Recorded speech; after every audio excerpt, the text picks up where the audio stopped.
Lost from here. This isn't a shelter. I served this country for 6 years. What would you do if you saw someone in tattered clothes walk into your workplace? Would you judge them before even speaking to them? It was a cold Tuesday evening in downtown Portland, rain drumming against the windows of Mason's Family Grill. The warm glow from inside painted golden rectangles on the wet pavement, and the smell of grilled steaks and fresh bread drifted out every time the door opened.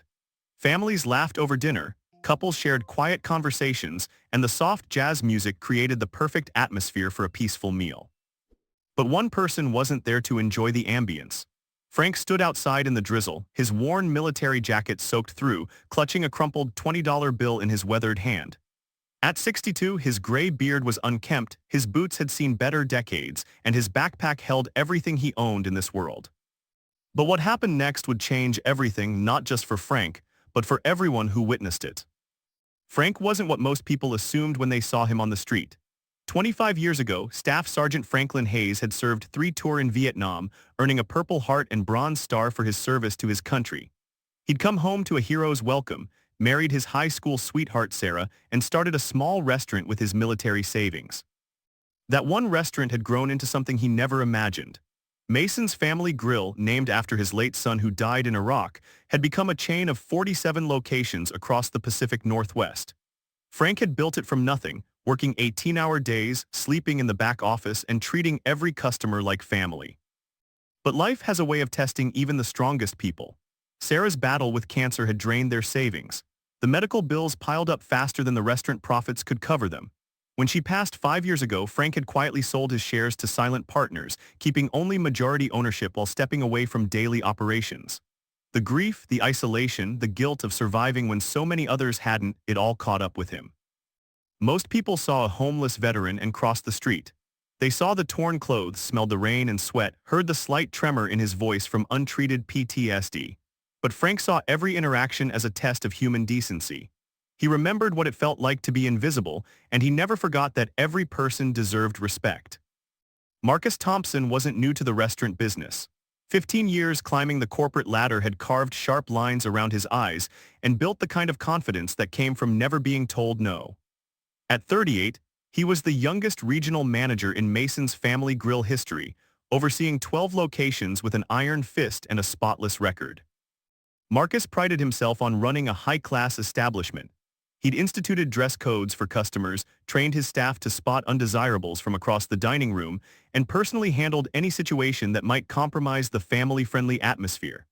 His quarterly reports always showed increased profits, decreased complaints, and improved customer satisfaction scores.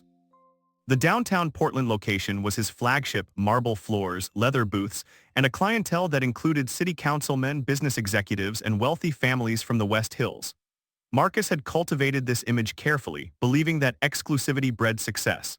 He wore Italian suits, drove a BMW, and made sure everyone knew he was in charge. Marcus liked it that way. In his mind, restaurants were businesses, not charities. Every decision should be measured by its impact on revenue and reputation. He had no patience for bleeding hearts who wanted to turn his dining room into a soup kitchen.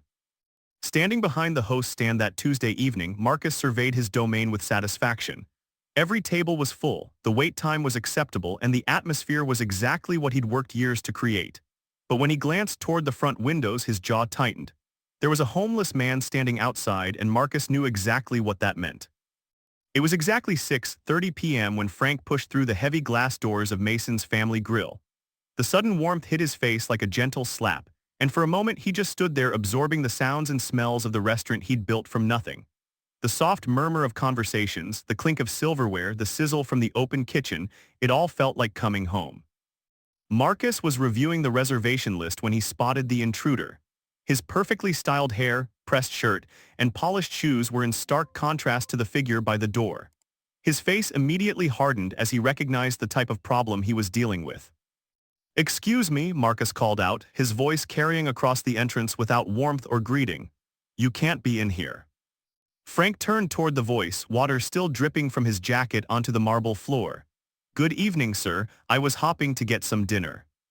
"This isn't a shelter," Marcus replied, walking over with quick, purposeful steps. "You need to leave, now." Frank held up the $20 bill, slightly damp but real. "I have money, sir, I just want a meal." The nearby hostess, Jennifer, a college student working her way through Portland State, watched the exchange with growing discomfort. She'd been trained to seat customers, not judge them, but Marcus's authority was absolute. Other customers began to notice the commotion, conversations quieting as they turned to see what was happening.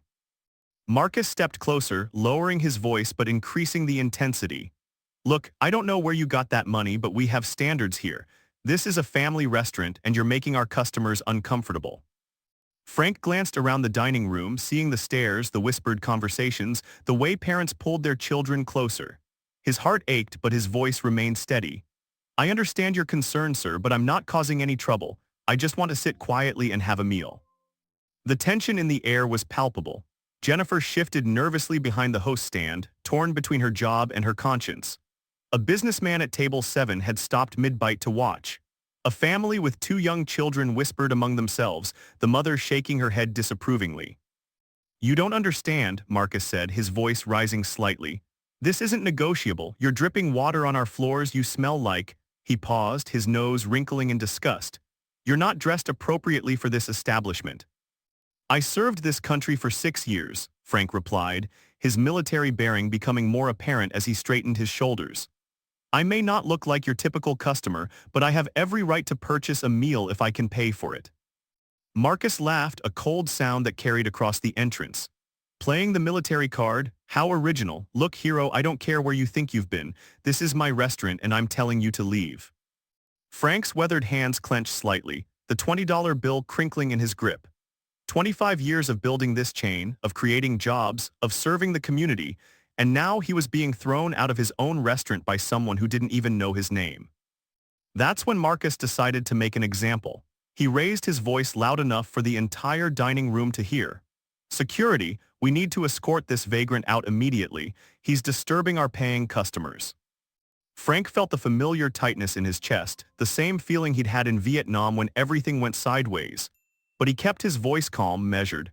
"Sir, I'm asking you politely, please let me speak to the owner. I think there's been a misunderstanding." Marcus smirked, enjoying the spectacle he was creating. "The owner? You think the owner of Mason's Family Grill has time to deal with every panhandler who wanders in here? I am the authority here, and I'm telling you to get out before I call the police." The security guard, Tom, approached reluctantly. He was a veteran himself, Desert Storm, and something about Frank's bearing told him this wasn't a typical situation. But Marcus was his boss and jobs weren't easy to find. "Please, sir," Tom said quietly to Frank. "You need to go. I don't want to make this harder than it has to be." Frank looked into Tom's eyes and saw recognition there, one soldier to another. "I understand, son. You're just doing your job." The dining room had gone almost completely quiet now. Every conversation had stopped. Forks hung suspended halfway to mouths. Children stared with wide eyes while their parents tried to decide whether to intervene or look away. Marcus was in full performance mode now, playing to his audience. "This is exactly what I'm talking about," he announced to the room. "We can't have people like this disrupting family dinner time. It's not safe, it's not sanitary, and it's not the kind of establishment we're running here." Frank closed his eyes for a moment, feeling the weight of every stare, every judgment, every assumption. When he opened them again, his decision was made. Frank reached into his backpack, past the spare clothes and personal belongings, and pulled out a cell phone, not the broken flip phone most people would expect, but a current smartphone in a military-grade case. He scrolled through his contacts and pressed a number. "This is Frank. Yes, I know it's after hours. I need you to conference me in with the board of directors. Yes, all of them. We have a situation at the downtown Portland location that requires immediate attention." Marcus's confident expression wavered slightly. "What do you think you're doing? Making prank calls won't change anything." Frank put the phone on speaker, and within 30 seconds a familiar voice came through clearly. "Frank, this is David Chen, chairman of the board. What's going on?" The color drained from Marcus's face. David Chen was his boss's boss's boss, the chairman of the entire Mason's Family Grill Corporation. "David, I'm standing in our downtown Portland location, and your regional manager Marcus Thompson has just refused me service, called me a vagrant, and threatened to have me arrested for trying to purchase a meal." The silence in the restaurant was deafening. Marcus's mouth opened and closed like a fish out of water, no sound emerging. Marcus, David's voice cut through the speaker with the authority of someone who'd built a billion-dollar company alongside Frank. Are you there? I didn't. Who is this person? Marcus stammered, his voice barely above a whisper. Frank looked directly into Marcus's eyes. I'm Franklin Hayes. I founded Mason's Family Grill 25 years ago. I own 60% of this company, and you just told me I wasn't welcome in my own restaurant. The phone slipped from Jennifer's hand behind the host stand, clattering to the floor. Tom, the security guard, stepped back, his face flushing with embarrassment. Customers throughout the dining room sat in stunned silence, their meals forgotten. The next few minutes unfolded like a carefully choreographed dance of corporate damage control. David Chen's voice continued through the speaker, calm but unmistakably furious. Marcus Thompson, you are terminated effective immediately. Security will escort you from the premises. You are banned from all Mason's Family Grill locations permanently. Clear out your office tonight. Marcus tried to salvage the situation, his voice rising to a desperate pitch.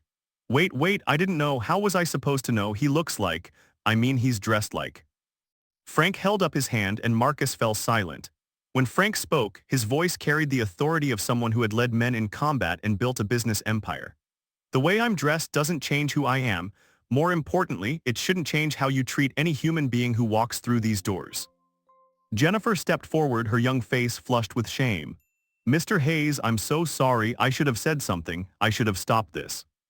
Frank's expression softened when he looked at her. You were put in an impossible position, Jennifer. You did nothing wrong. Tom, the security guard, approached with visible remorse. Sir, I served in Desert Storm. I should have recognized. I'm sorry. You were following orders, soldier. I respect that. Frank extended his hand and Tom shook it firmly. Throughout the dining room, customers began to realize what they had witnessed. The businessman at table 7 stood up and began applauding.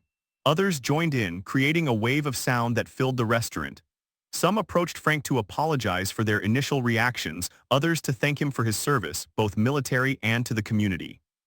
Marcus gathered his belongings in shocked silence, escorted by arriving corporate security.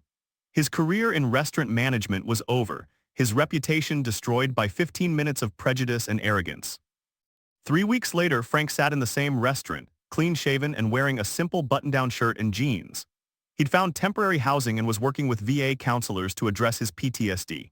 The downtown Portland location had implemented new policies, sensitivity training for all managers, partnerships with veteran support organizations, and a strict anti-discrimination policy that was posted prominently near the entrance. Jennifer had been promoted to assistant manager, her compassion and integrity recognized by corporate leadership. Tom had been offered additional training and a commendation for his respectful handling of a difficult situation. The restaurant had seen a significant increase in business as word spread about the incident and Frank's gracious response. Frank reflected on the experience with mixed emotions. The humiliation still stung, but it had served a greater purpose. Mason's Family Grill had always been intended as a place where families could gather, where everyone was welcome, where service meant more than just bringing food to tables. Marcus had been blacklisted from restaurant management positions throughout the region. His LinkedIn profile gathered dust, his references declined to provide recommendations, and his BMW had been repossessed. He'd moved back in with his parents, forced to confront the consequences of his prejudice and arrogance. Frank had made one request of the corporate board. Every new employee would receive training on treating all customers with dignity, regardless of appearance, background, or circumstances. The company established a foundation providing job training and support for homeless veterans, turning a moment of shame into a legacy of service. The measure of a person isn't found in their clothes, their address, or their current circumstances. It's found in how they treat others, especially those who appear to have nothing to offer in return. Frank could have revealed his identity immediately, could have used his power to humiliate Marcus from the beginning. Instead, he gave him every opportunity to do the right thing.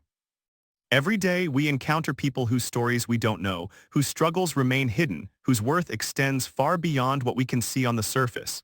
The homeless veteran might be a war hero. The quiet janitor might hold advanced degrees. The person serving your coffee might be supporting an entire family. Before you judge, before you dismiss, before you decide someone doesn't belong, remember that dignity is a basic human right. Respect costs nothing but means everything. And sometimes, the person you're looking down on might just be the one person who can change your life forever. Have you ever witnessed discrimination like this? Have you found the courage to speak up when you saw someone being treated unfairly? Share your stories in the comments below, because every story of standing up for others makes our community stronger. And remember to subscribe for more stories about justice, redemption, and the power of treating every person with the respect they deserve.